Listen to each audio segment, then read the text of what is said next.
నమస్తే RTV news కి స్వాగతం। మీ సమస్య పరిష్కారమే మా లక్ష్యం। మీ సమస్యలను వాట్సాప్ చేయండి చాలు 9492726238। మా వార్తలు మీకు నచ్చినట్లయితే లైక్ చేయండి, షేర్ చేయండి, సబ్స్క్రైబ్ చేయడం మాత్రం మర్చిపోకండి। గిరిజన ప్రాంతంలో జనసేన పార్టీ వేగంగా బలపడుతుందని పాడేరు ఇన్ఛార్జి డాక్టర్ వంపురు గంగులయ్య అన్నారు। బుధవారం చింతపల్లి మండలం లోతగడ్డ జంక్షన్లో కార్యకర్తలతో సమావేశం నిర్వహించారు। ఈ సందర్భంగా గ్రామానికి చెందిన వైసీపీ నాయకుడు కూడా రామకృష్ణతో పాటు ఒక 100 మంది పార్టీ కార్యకర్తలు అభిమానులు జనసేనలో చేరారు। వీరందరికీ గంగులయ్య పార్టీ కండువాలు వేసి పార్టీలోకి ఆహ్వానించారు। అనంతరం గంగులయ్య మాట్లాడుతూ ఉప ముఖ్యమంత్రి పవన్ కళ్యాణ్కు గిరిజన ప్రాంతం ఆదివాసీలన్న అమితమైన ప్రేమని అన్నారు। ఆదివాసీలకు పూర్తిస్థాయిలో పథకాలు అందించాలని పనిచేస్తున్నారన్నారు। దానిలో భాగంగానే అధిక నిధులు మంజూరు చేస్తున్నారని తెలిపారు। దీంతో ఆదివాసీలు జనసేనకు ఆకర్షితులు అవుతున్నారని అన్నారు। రానున్న రోజుల్లో జనసేన పార్టీ ఎన్నికల్లో తన సత్తా చూపిస్తుందని తెలిపారు। ఈ కార్యక్రమంలో జిల్లా ప్రధాన కార్యదర్శి ఉల్లి సీతారాం, సీనియర్ నాయకులు ఉగ్రంథి లక్ష్మణరావు, జిమాడుగుల మండల అధ్యక్షుడు భీమన్న, నాయకులు అశోక్, చిన్ని, రాజబాబు, శ్రీను తదితరులు పాల్గొన్నారు। కూటమి నాయకత్వం చేపట్టినప్పుడు మాత్రమే ఈ గిరిజన ప్రాంతం యొక్క అభివృద్ధి చెందుతుందనే విషయాన్ని మీరు గుర్తించాలి। మీ చుట్టాలకి, బంధువులకి, మీ స్నేహితులకి, మన ప్రాంతానికి కూడా మీరు తెలియజేయాలని చెప్పేసి ఈ సందర్భంగా తెలియజేస్తూ, దాంట్లో మీరు భాగస్వాములై మీ యొక్క సామాజిక స్పృహ, మీ యొక్క సేవాభావం, మీ యొక్క ఆలోచన విధానం మన జాతి ప్రయోజనానికి ఉపయోగపడేటట్టు చేయాలని మీ అందరికీ నేను మనస్ఫూర్తిగా కోరుతా ఉన్నాను। సోదరులారా, ఆలోచన చేద్దాం। ఇంతకాలం అభివృద్ధి విషయంలో ఏ నాయకుడైనా మీ గ్రామానికి పర్యటనకు వచ్చారా? వైసీపీ తరఫున అధికారం చేపట్టిన ఎమ్మెల్యే గాని, ఎమ్మెల్యే తరఫున ప్రాతినిధ్యం వహిస్తున్న వ్యక్తులు గాని మీ ప్రాంతానికి వచ్చి ఇదిగో మీ ఎమ్మెల్యే గ్రాంట్తో ఈ కార్యక్రమం చేయగలుగుతున్నా చెప్పగలిగే పరిస్థితిలో ఉన్నారా? లేదంటే మీ తరఫున మేము చట్టసభలోకి పోయి ఈ సమస్య మీద మేము మాట్లాడగలుగుతున్నామని చెప్పగలుగుతున్నారని అడుగుతున్నాం। హైడ్రో పవర్ ప్రాజెక్టు మీద కమిషన్ కి కక్కుర్తి పట్టిన వ్యక్తులు ఈనాడు ఎమ్మెల్యేగా ఉన్నారు। అదేవిధంగా జీవో నెంబర్ 3 మీద ఆలోచన చేసి ద్రోహం చేసిన వ్యక్తులు ఈనాడు అధికారంలో ఇక్కడ మన పాడే నియోజకవర్గంలో ఉన్నారు। అదేవిధంగా మన బోయ వాల్మీకులు ఎస్టీ జాతిలో చేర్చడానికి దొంగ సంతకాలు పెట్టి డబ్బులు చేజెక్కించుకున్న వ్యక్తులు ఈనాడు ఇక్కడ స్థానికంగా నాయకత్వం చేస్తా ఉన్నారు। అటువంటి వ్యక్తుల యొక్క మాయ మాటలకి నమ్మి మోసపోయి మనం ఈరోజు అభివృద్ధి చెందక ఇబ్బంది పడుతున్నాం। ఆ విషయంలో మీరంతా కూడా ఆలోచన చేయాల్సిన అవసరం ఉన్నది। కాబట్టి భవిష్యత్తు రోజుల్లో మనకు సేవ చేయకపోయినా పర్లేదు కానీ గుణవంతుడు ఉండాలి, సేవాభావం కలిగిన వ్యక్తి ఉండాలి, సామాజిక స్పృహ ఉన్న వ్యక్తి ఉండాలి। మన ప్రాంతానికి మేలు చేయడానికి ప్రజలు నాకు ఇచ్చిన అధికారం సేవ కోసం ఇచ్చారు తప్పిస్తే తన సంపాదన కోసం కాదనే విషయాన్ని గుర్తించగలిగే వ్యక్తుల్ని మనం చూసి గెలిపించుకోగలిగితే అప్పుడు మాత్రమే మన ప్రాంతం, మన గ్రామాలు అభివృద్ధి చెందుతున్న విషయాన్ని మీరు గుర్తించాలని ఈ సందర్భంగా మీకు మనవి చేస్తూ ఉన్నాం। మరి చంద్రబాబు నాయుడుకున్న అనుభవం, పవన్ కళ్యాణ్ గారికి ఉన్న సేవాభావం, వీళ్ళిద్దరికి కావాల్సిన ఉక్కు సంకల్పం కలిగినటువంటి దేశ ప్రధాని నరేంద్ర మోడీ గారు ఉన్నారు। వీళ్ళు ముగ్గురు ఆధ్వర్యంలో మరి ఈ రోజు మన రాష్ట్రం శిథిల వ్యవస్థ నుంచి మరి శిఖరాల వైపు పరిగెడుతున్న విషయాన్ని మనం గుర్తుంచుకోవాల్సిన అవసరం ఉన్నది। కాబట్టి ఈనాడు ఒక సర్వే చూసాను నేను 2 రోజుల కిందట।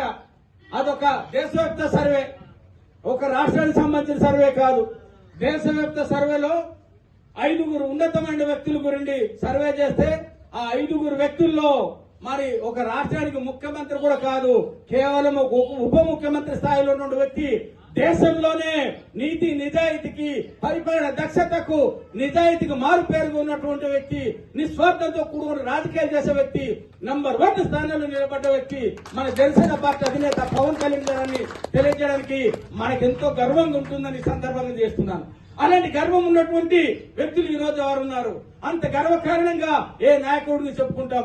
ఏ నాయకుడి గురించి మాట్లాడినా కబ్జాల గురించి మాట్లాడతారు, ఆర్థిక నేరాల గురించి మాట్లాడతారు, నేరాల ఘోరాల గురించి మాట్లాడతారు, భూదందాల గురించి మాట్లాడతారు తప్పిస్తే నిస్వార్థంగా నిజాయితీగా సేవ చేసి ప్రజల యొక్క జీవితమే తన జీవితంగా, ప్రజల యొక్క అభివృద్ధి తన అభివృద్ధిగా, ఈ రాష్ట్రం యొక్క సంక్షేమమే తన సంక్షేమంగా భావించే పవన్ కళ్యాణ్ గారు లాంటి వ్యక్తి నాయకత్వంలో పనిచేయడం అనేది నిజంగా మేమంతెంతో అదృష్టంగా భావిస్తున్నాం। ఆ రకమైన అదృష్టంలో భాగంగానే మరి భాగస్వామ్యమైనటువంటి ఇందాక మిత్రులు కూడా రామకృష్ణ గారు కావచ్చు, అదేవిధంగా చింతల రమేష్ కావచ్చు, గాజు నగేష్ కావచ్చు, సత్యబాబు గారు కావచ్చు, ఉర్ల అప్పారావు గారు కావచ్చు, అందుకే వారికి మేము సాధారణంగా స్వాగతం పలుకుతున్నాం. భవిష్యత్తులో వాళ్ళ ద్వారా ఈ పెద్దబడ్డ పంచాయతీకి కావాల్సిన అభివృద్ధి ఫలాన్ని జరిపించడానికి మేము తోడుకుంటామని అయితే తెలియజేస్తున్నాం. వాళ్ళు అడిగినటువంటి విషయాల్లో ఈ డ్రైనేజ్ సమస్యల గురించి కానివ్వండి, మంచినీటి సమస్యలు కానీ ఇది తక్షణ పరిష్కారానికి మా వంతుగా మేము కృషి చేస్తాం.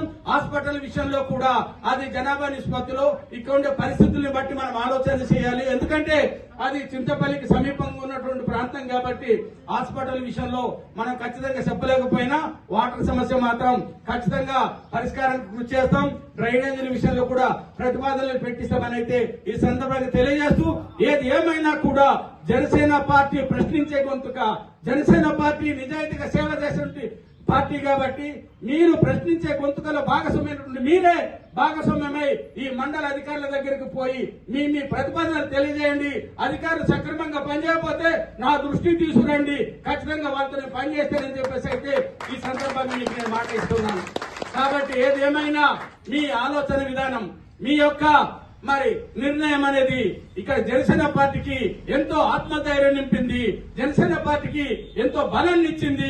ఆ బలంతో ఈ ప్రాంతాన్ని కూడా మనం హస్తగతం చేసుకుంటాము. భవిష్యత్తు రోజుల్లో మరి కూటమి నాయకత్వంలోనే ఈ పాడేరు నియోజకవర్గం, అరకు నియోజకవర్గాన్ని తీసుకువెళ్ళడానికి మేము కృషి చేస్తున్నామన్న విషయాన్ని కూడా ఈ సందర్భంగా తెలియజేస్తూ, ఏది ఏమైనా ఈనాటి మరి కార్యక్రమంలో ఇంతమంది మరి పాల్గొనడం, అందులో ప్రధానంగా మహిళలు రావడం అనేది నాకు చాలా ఆనందంగా ఉన్నది. ఈ రోజు ఖచ్చితంగా చెప్తున్నానమ్మా మీ అందరికీ కూడా, మహిళలకు ఎక్కడే కష్టం వచ్చినా జనసేన పార్టీ తోడుగా ఉంటుంది, స్థానిక నాయకత్వం మీకు తోడుగా ఉంటుంది, మేము తోడుకుంటాం, పార్టీ మీకు తోడుకుంటుంది అనే విషయాన్ని అయితే మీకు తెలియజేస్తా ఉన్నాం మేము.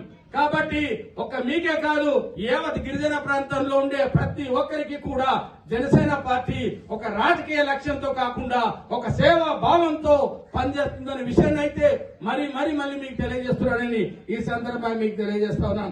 కాబట్టి సోదరులారా ఆలోచన చేద్దాం. అనేక రకాల సమస్యలు ఉన్నాయి మన ప్రాంతంలో. అధికారం లేకపోతే అభివృద్ధి ఫలాల వైపు తీసుకెళ్లడం, ఎందుకంటే నిధులు వాళ్ళ ద్వారా వస్తుంది కాబట్టి.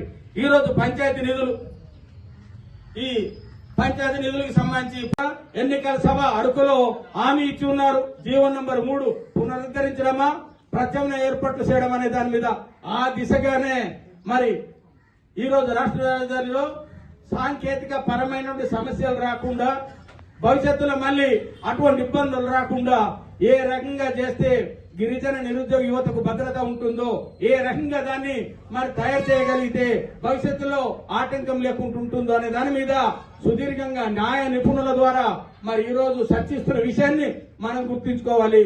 ఆందోళన ఉన్న మాట వాస్తవం.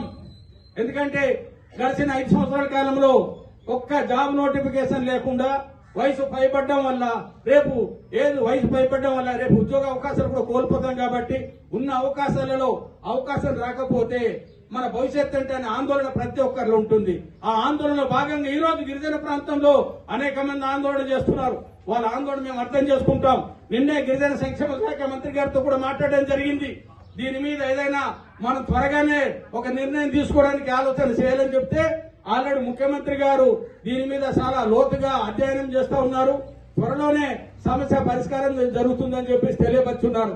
కాబట్టి మేము కూడా దాని మీద వీలైనంత ఎక్కువ ఒత్తిడి తీసుకొచ్చి మన గిరిజన నిరుద్యోగ యువతకు భద్రత కల్పించడానికి, న్యాయం జరగడానికి మేము కృషి చేస్తామని అయితే ఈ సందర్భంగా తెలియజేస్తున్నాం. కాకపోతే ఈ విషయంలో కూడా ఇంకొక దుర్మార్గమైన ఆలోచన ఏంటంటే, వైసీపీ నాయకత్వం వాళ్ళేదో ఉత్తరిస్తున్నట్టుగా వైసీపీ నాయకులు ఈ ఉద్యమంలో భాగస్వామ్యమై నిజాయితీగా ఉద్యమం చేసే ప్రజా సంఘాల యొక్క ఉద్యమాన్ని నీరుకెత్తడానికి ఆలోచన చేస్తున్న కుట్రల్ని మాత్రం ఈ ప్రజా సంఘాలు గాని, రాజకీయ సంఘాలు గాని, రాజకీయ నాయకులు గాని గుర్తుంచుకోవాలని అయితే ఈ సందర్భంగా వాళ్ళకి నేను తెలియజేస్తా ఉన్నాను.